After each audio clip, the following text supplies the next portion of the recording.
Let me ask you a question. How much time have you spent, either explicitly or a little dodgily, trying to, quote, get your partner to ... Get your partner to speak to you more respectfully. Get your partner to stop snapping at the kids. Get your partner to be less walled off and share their feelings. Get etc., etc., etc. How well are you doing with that? It's called control.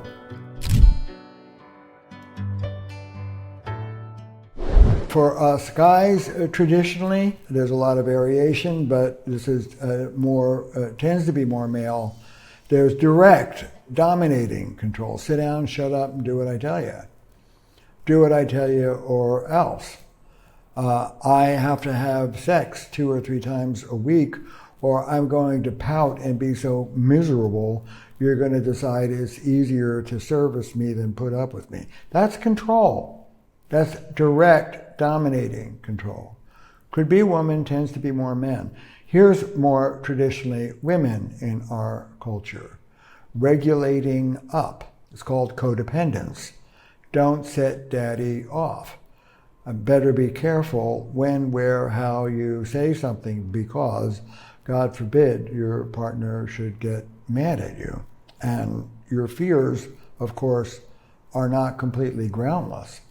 There are reasons why you're afraid to tell the truth. You are not being intimate with your partner, you are managing them.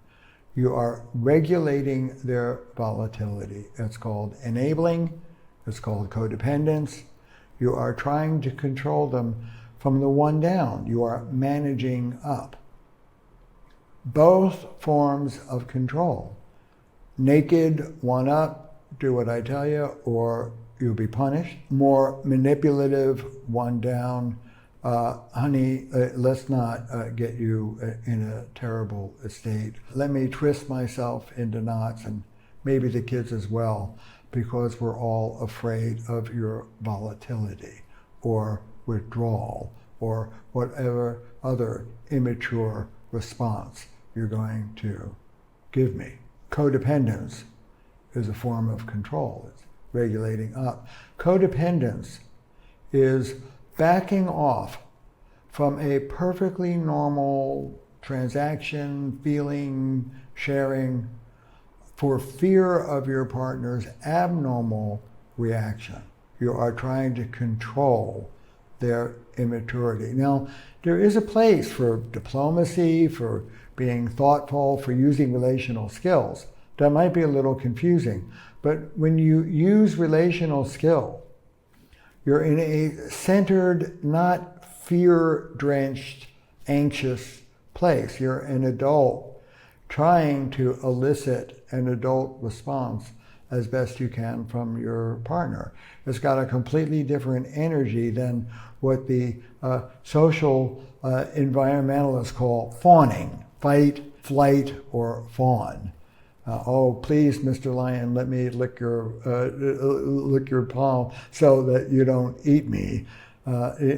Please, dear partner, let me twist myself in knots so you don't explode or withdraw and cut me off. It's not an adult-centered, reasoned asking yourself, what should I do here? It's a frightened, controlling form of regulation. Control from the one up, control from the one down. I have some tough news for you. Ready? People don't like being controlled. Sorry. You may win in the short run. You may bully your way into having your way, but you'll pay in the long run. You may win in the short run. You may manipulate your partner out of their immature response into something at least more peaceful. But it's not safer. For those of you who are busy trying to control an irritable or difficult partner, let me tell you something. I've been doing this for 40 years. I can't tell you how many, often women, not always, subsume their real voice, the truth, what's really going on, because they're afraid of their partners. They put up with things they should never put up with. And guess what? These often men leave 20, 30 years into the marriage and go off with someone who's more alive than you are, because you're not alive. The cost of not taking on your partner and trying to regulate them instead of being honest with them is your own passion. The cost of not telling the truth to your partner is your own aliveness, generosity. Resentment builds. Whether you know it or not, in small and large ways, generosity dries up. The first casualty in not taking your partner on is passion. It is deadening. Go along to get along? Okay. It's less upsetting than taking your partner on, but it's not clear to me that it's safer in the long run. Intimacy is alive. Intimacy is what you crave. Control is the opposite of intimacy. If you're one up, superior, entitled, demanding, retaliatory, learn some vulnerability. Come down. Be on the same page as your partner. Push through your own entitlement. You can get your way, or you can be intimate. Being intimate is more rewarding. It may not feel like that. You have to learn the joys of intimacy, but they're better for you. You'll be physically healthier, your partner will be happier, and your kids will be healthier and closer to you.